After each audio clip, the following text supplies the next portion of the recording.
नमस्कार दोस्तों, मैं हूं अनु त्रिपाठी और आज मैं इको गार्डन लखनऊ आ चुका हूं और यहां पर मैं देख पा रहा हूं, जैसा कि बैनर में मैं देख रहा हूं, सामने लिखा हुआ है उत्तर प्रदेश सरकार द्वारा उत्तर प्रदेश के 1.5 लाख से अधिक शिक्षा मित्रों को उनके 10 लाख से अधिक परिवार सदस्यों के साथ धोखा घोषणा पत्र में शामिल करके नहीं किया गया पूरा वादा 2017। यहाँ पर देखेंगे आप हिंदुस्तान से लेकर के जाने कितने तमाम पेपरों में। और मैं अगर बात करूं तो यहाँ पर ट्वीट भी माननीय श्री योगी आदित्यनाथ जी का है, जिन्होंने आश्वासन भी दिया, जिन्होंने वादा भी किया, लेकिन भाई साहब वादा पूरा नहीं हुआ।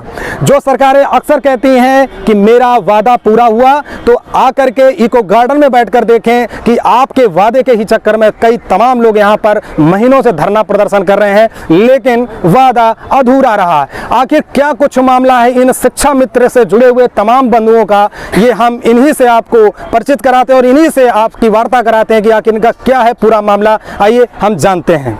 जी सर, बताइए क्या पूरा, आप अपना नाम बताइए, उसके बाद में क्या प्रॉब्लम आ रही है। मैं अभय सिंह देवरिया से। हमारे शिक्षा मित्रों के संबंध में सरकार ने अपने संकल्प पत्र में एक वादा किया था कि जब हमारी सरकार बनेगी तो 3 माह में इनका न्यायोचित समाधान कर देंगे। आप तमाम वादे देख रहे हैं, प्रधानमंत्री जी ने भी वादा किया था। उसके बाद कई बार ट्वीट करके इन्होंने कहा, अभी विगत इसी कोरोना काल में ग्राम प्रधान चुनाव जब चल रहा था, उत्तर प्रदेश में पंचायत चुनाव, उसमें भी इन्होंने, मुख्यमंत्री जी ने ट्वीट किया था कि जो शिक्षा मित्र अगर कोरोना से या जैसे भी अगर एक्सपायर हो जाते हैं तो उनके आश्रित को हम नौकरी भी देंगे, जिससे शिक्षा मित्र पद पर भी समाजित हैं। आज तक जितने वादे किए, चाहे वो शिक्षा मित्रों के स्थायीकरण के बारे में हो या मृतक शिक्षा मित्रों के बारे में हो, 68,500 शिक्षक भर्ती हो, 69,000 शिक्षक भर्ती हो, जो भी मैटर है, सारे वादे हुए हैं। वादे आज तक एक भी पूरा नहीं हुआ है। वादा पूरा करने के लिए हम लोगों ने एक धरना शुरू किया कि केवल सरकार अपनी वादा पूरा कर दे। अभी हमने जैसा कि आपने हमें फोटो वीडियो में दिखाया है कि माननीय श्री योगी आदित्यनाथ जी के भी पास आप लोग गए थे, वहाँ पे आमने सामने बैठकर भी बात की, लेकिन उसके बाद भी रिजल्ट सुनने में आ रहा 0 रहा। देखिए, मुख्यमंत्री जी से तो एक बार की आपने वीडियो देखी है, लगभग 18 बार वार्ता हो चुकी है। पूरे 5 साल में 18 बार उनके आमने सामने बैठकर कार्यालय में, मतलब 5 साल में आप 18 बार जा करके उनसे आमने सामने बात करते हैं, लेकिन वहाँ पे आश्वासन मिल जाता है, लेकिन काम कुछ बनते नहीं दिख रहा। केवल आश्वासन ही मिला है, आश्वासन के अलावा कुछ हुआ नहीं है।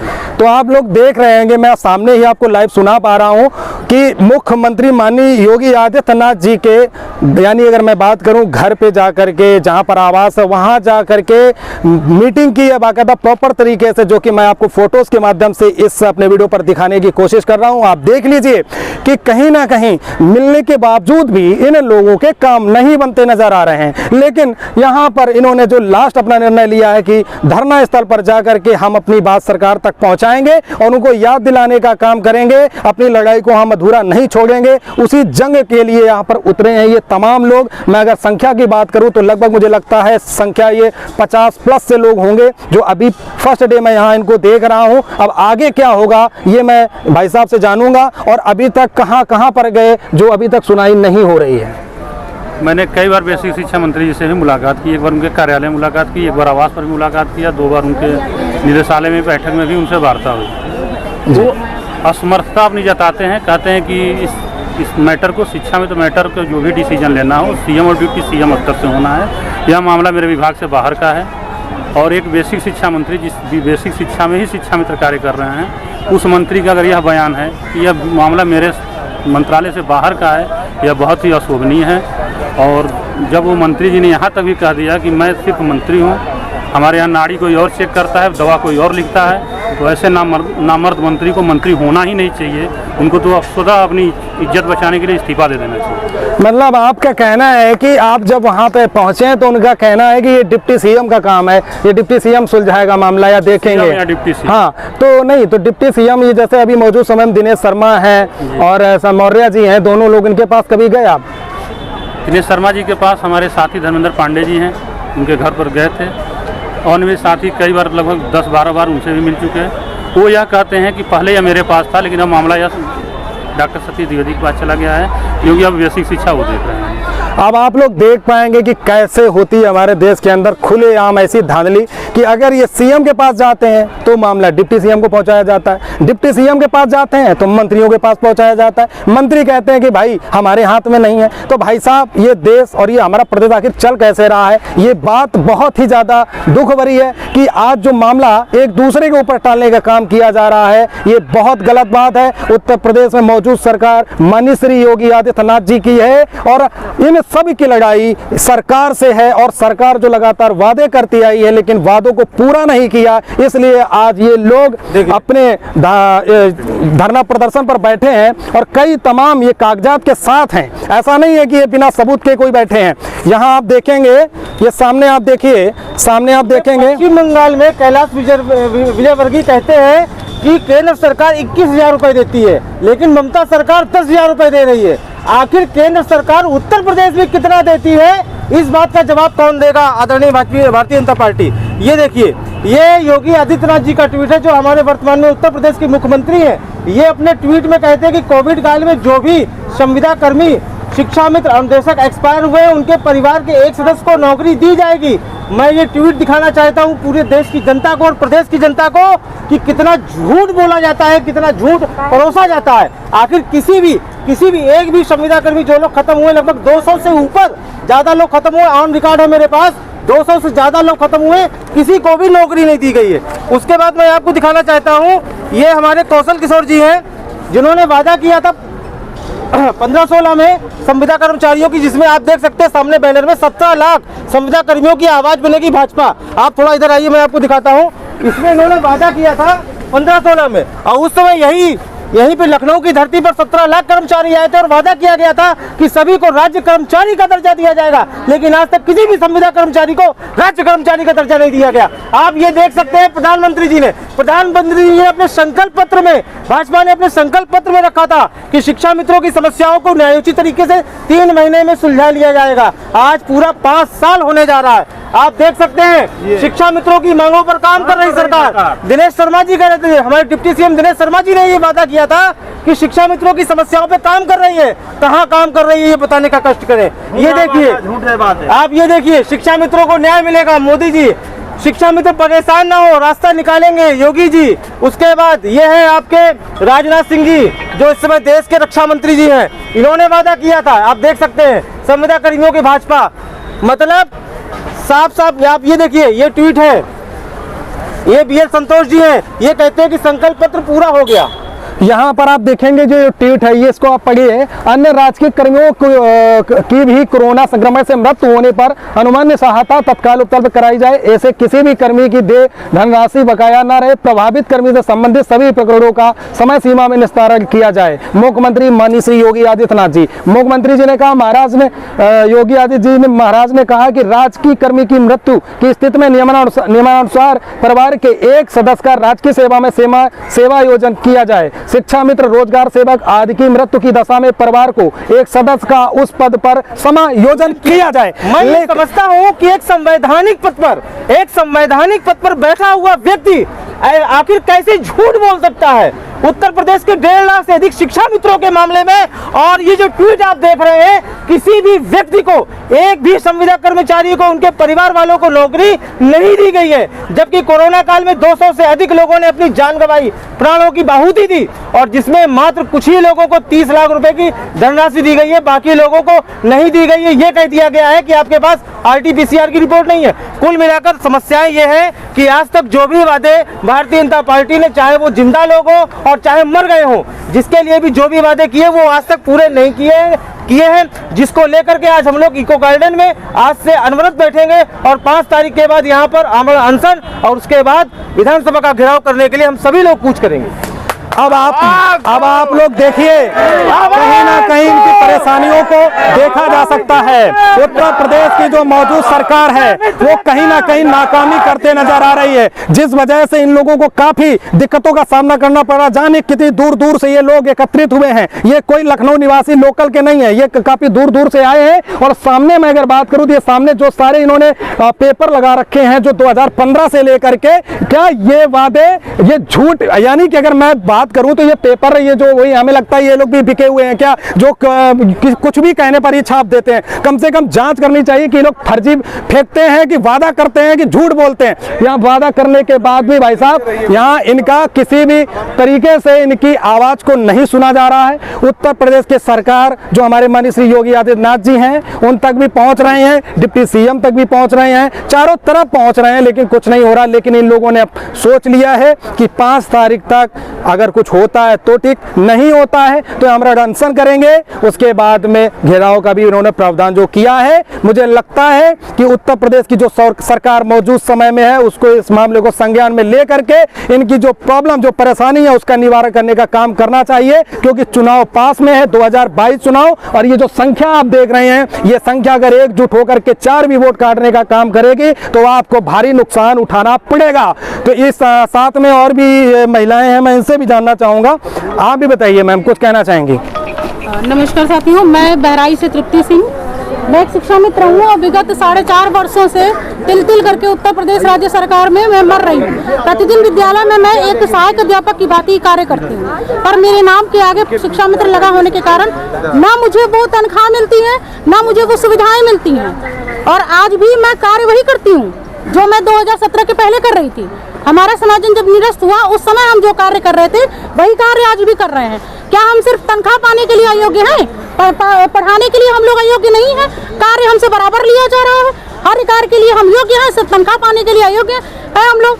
और इसी क्रम में अभी 2018 में माननीय डिप्टी सीएम जी की एक समिति भी बनी थी, उसकी हाई पावर कमेटी, उसकी उस समिति की रिपोर्ट आज तक पता नहीं चली कि वो हाई पावर कमेटी की जो रिपोर्ट थी वो ठंडे पानी बस्ते में रख दी गई कि आग में जला दी गई, उसका कोई पता नहीं है। शिक्षा मित्र तिल मरता रहे, बस इस तरह के वादे 2017 में किए गए, फिर 2022 आ रहा है, 2022 में किए जाएंगे। आखिर ये वादे पूरे कब होंगे? मैं सिर्फ इतना जानना चाहती हूँ। और मैं अपने साथियों की तरफ से सिर्फ एक बात कहना चाहती हूँ कि यही 4-5 दिन जो आचार संहिता लगने तक का समय है, वरना शिक्षा मित्र यहाँ से सड़क की ओर कूच करेगा और या तो अपना जो है अपनी वापस लेकर के आएगा अपना सम्मान, और या तो उसी सड़कों पर प्राण दे देगा। सिर्फ मेरे पास बस यही है और कोई मेरे पास कहने के लिए नहीं है। माननीय योगी आदित्यनाथ जी से और माननीय पीएम से सभी से मेरा करबद्ध निवेदन है कि अभी भी समय है, हमारी मांगे सुने, हमारी जो भी समस्याएं हैं हमारी सुने और उन्हें पूरा करने का प्रयास करें। हम किसी से हम विरोध नहीं कर रहे हैं, हमारी सिर्फ और सिर्फ ये वादा याद दिलाओ अभियान है जिसके तहत हम लोग यहाँ इकट्ठा हुए हैं और यहाँ से लेकर और सड़क सप्ताह कार्यक्रम करने का हमने तय किया है। मान लो ये मामला अगर किसी भी राजनेता के पास पहुँचता है या किसी भी उच्च स्तर के अधिकारियों के साथ, ये आप देख सकते हैं कमेटी के लिए माननीय मुख्यमंत्री आदित्यनाथ जी ने शिक्षा मित्रों की समस्याओं के समाधान के लिए उप मुख्यमंत्री डॉक्टर दिनेश शर्मा की अध्यक्षता में हाई पावर कमेटी बना रखी है। आज ये कमेटी कहाँ चली गई, इसकी रिपोर्ट कहाँ गई? कमेटी की रिपोर्ट कहाँ है? अब आप सभी खुद ही देख पा रहे होंगे कि भाई साहब यहाँ पर सामने सब कुछ लिखा हुआ है, क्लियर कमेटी बना दी गई, सारी चीजों को बना दिया गया। लगातार मैं ट्वीट देखता हूँ, ट्वीट पर डेली कोई ना कोई मैसेज आता है जाता है, लेकिन कहीं ना कहीं ये टीम अभी कहीं भी हमें सक्रिय नहीं दिख रही है। फिलहाल मैम आप मुझे ये बताइए, अगर ये 5 दिनों के अंदर कोई आता है आपको आश्वासन दे देता है, क्योंकि मुझे ऐसा लगता है कि अभी लोग आएंगे फिर से आपसे वादा करेंगे कि चुनाव के बाद हम आपका काम करेंगे, आप धैर्य बनाइए, तब आप क्या करेंगे? इन 5 सालों में शिक्षा मित्र एक चीज सीख गया है कि अब वो किसी भी वादे पर विश्वास नहीं करेगा। के साथ छल करने में सरकार ने कोई कोर कसर नहीं छोड़ी है। जब से शिक्षा मित्र बने हैं तब से हर प्रकार से जो है इनके साथ जो है भेदभाव किया जाता है शिक्षा मित्रों के साथ। इसी कड़ी में मैं बताना चाहूँगा, इस समायोजन रद्द होने के बाद माननीय सुप्रीम कोर्ट में एक व्यवस्था की गई कि शिक्षा मित्रों को भर्ती में भारांक देकर उनको जो है सम्मिलित कराया जाए, लेकिन इस सरकार ने शिक्षा मित्रों को भारांक भी नहीं दिया। भारांक से वंचित 138 शिक्षा मित्रों को इस नौकरी से जो है बाहर कर दिया, जो आज दर की ठोकर खाने पर मजबूर हैं। आज हमारा उत्तर प्रदेश के तमाम संगठनों को की सत्ताया से दूर होकर के यहाँ पे हमारे आम शिक्षा मित्र इकट्ठे हुए, माननीय योगी आदित्यनाथ जी को वादा दिलाओ जो किया था वो उनको पुनरावृत्ति उनको दिला रहे हैं, क्योंकि उनके अधिकारी गण वो तो आदेश कर देते हैं, लेकिन उनके अधिकारी गण जो है उनको भ्रमित करते हैं और सरकार को ठीक ठाक चलने का आश्वस्त करते हैं। आज पहली बार मैं गार्डन यहाँ आया, इको गार्डन में आया हूँ, देखता हूँ कि हर विभाग के लोग यहाँ पर तुमसे पीड़ित हैं, परेशान हैं सरकार से। ये कतई एकदम सच्चाई बोल रहा हूँ। माननीय योगी जी, आप महाराज जी हैं, आपका विशाल हृदय है। हमारे जो प्रतिनिधि नेतागण हैं, अगुवाकार है, आपसे बराबर मिलते रहे हैं और आपने समय समय पर उनकी बातों को सुना, आपने आदेश भी किया, लेकिन आदेश आपके अधिकारीगण क्यों नहीं मान रहे हैं? और शिक्षा मित्रों को इस तरह से आपकी सरकार में आपका विरोधी बना दिया गया है। जैसे कहीं से कोई बात हो, शिक्षा मित्र विरोधी अधिकार का आपको बता देते हैं कि विरोधी हैं। विरोधी शिक्षा मित्रों को कोई सरकार नहीं है। आपने भी 10,000 दे रहे हो। 10,000 रुपए में शिक्षा मित्र 40 साल 50 साल का हो गया है। वो परिवार में उसके माँ बाप, भाई बहन, शादी, लड़के बच्चे सबकी शादी करने के योग्य है। शिक्षा मित्र हमारा कहीं समाप्त हो रहा है, दवा के इलाज से समाप्त हो रहा है, कहीं सब्जी बेच रहा है, कहीं रिक्शा चला रहा है। ऐसी उत्तर प्रदेश की शिक्षण व्यवस्था के योगी आदित्यनाथ जी महाराज से मेरा अनुरोध है कि अपनी वादा को याद दिलाओ और उत्तर प्रदेश में पुनः सरकार आप बनाओ। अगर ये उत्तर प्रदेश में आपने शिक्षा मित्रों को गुमराह कर दिया तो आपके सामने भी पूर्व मुख्यमंत्री लिख जाएगा, इसमें कोई संशय नहीं है, कोई संशय नहीं है। आप सभी ने जैसा कि देखा, भाई साहब ने बताया है, और देखिए कहीं ना कहीं इतनी पीड़ा होने के बाद भी कहीं ना कहीं सरकार के बारे में सोचा और कहा कि अगर आप इनकी पीड़ाओं को नहीं, आप इनका निवारण कर रहे हैं, नहीं सुन रहे हैं कहीं ना कहीं, तो आपके नाम के आगे पूर्व लिखा जाएगा। और लेकिन अगर आपने सुन लिया तो आप फिर राजगद्दी पर बैठेंगे, जैसा कि भाई साहब के मुताबिक कहा गया है। अब यहाँ पर उत्तर प्रदेश की सरकार को ध्यान देना है कि आपको फिर 2022 में राज करना है या गद्दी छोड़ करके अपने आश्रम पहुंच। मैं लखनऊ से सुनीता कुमारी बोल रही हूँ। मुझे ये पीड़ा है कि आखिर चाहती क्या सरकार हम लोगों से। हम लोगों की जब उम्र थी ज्वाइन करने की, हम लोग बहुत करीब उम्र में आए थे, 18-19 साल की उम्र थी और अच्छी खासी पढ़ाई करके आए थे। अगर ये रास्ता ना खोलते 22-50 का तो हम लोग कहीं आज अच्छी नौकरी कर रहे होते जी। लोग कहते हैं सरकारी जॉब में हो तो इंजन चलेगा तो डिब्बे भी पार करेंगे, और हम लोग डिब्बे रह गए, इंजन छोड़ के निकल गया हम लोगों को। लेकिन अभी तो डबल इंजन की सरकार का जो ये चला नारा, हम लोगों के लिए कोई इंजन सरकार नहीं चल रही है। शिक्षा मित्रों के लिए सब न्यूट्रल हो चुका है। शिक्षा मित्र शत्रु बन चुका है। विद्यालय में भी, समाज में भी, हर जगह दुत्कारा गया इसको। हम अगर पढ़ाने की योग्य नहीं तो हमें क्यों शिक्षक भी बनाया, शिक्षा में क्यों बनाया गया? अब आप सभी देख पाएंगे कहीं ना कहीं एक जो पीड़ा है अंदर, एक दर्द है कि भाई किसी भी व्यक्ति का अगर कोई अधिकार जाता है या सम्मान जाता है तो वो दर्द सामने छलकता हुआ नजर आता है। कई तमाम यहाँ पर पुरुषों के साथ साथ महिलाएं एकत्रित है। देखिए आप पीछे इतने लोग खड़े हुए हैं। मैं बाबा जी से एक ही निवेदन करना चाहता हूँ, आप एक योगी हैं और एक योगी बाबा बन करके आप अगर प्रजा का ख्याल नहीं करेंगे तो कहीं ना कहीं बहुत दुख की बात है। और मुझे ये भी पता है कि कहीं ना कहीं कुछ अधिकारी, जैसे मैं अगर बात करूं बेसिक शिक्षा अधिकारियों की बात करता हूं, ये क्या करते हैं, ये पहली बात तो ऊपर तक बात पहुंचने नहीं देते। अगर पहुंचने भी देते हैं तो इनको भैया अगर माल मिलेगा तो ये इनकी सुनेंगे, माल नहीं मिलेगा तो भाई साहब नहीं सुनेंगे, चाहिए रात दिन मेहनत करें। कहने का मतलब है कि जो अधिकारी लेवल के जो लोग होते हैं कहीं ना कहीं वो सबसे ज्यादा सरकार को बदनाम करने का काम करते हैं। तो सबसे पहले योगी जी आप ऐसे भ्रष्ट अधिकारियों के बारे में विचार विमर्श करें कि आखिर ये जो अधिकारी हैं इन लोगों की आवाज क्यों नहीं उठाना चाहते, इन लोगों के लिए क्यों नहीं काम करना चाहते हैं। हराम में बैठ बैठ करके जो खाने का काम करते हैं ये बहुत ही निंदनीय है। तो मैं आपको बता दूं, ये सामने हमने आपको सारी चीज़ों को, सारे लोग को एकत्रित करके इनसे सारी चीज़ें रूबरू कराई हैं, सामने दिखाई हैं।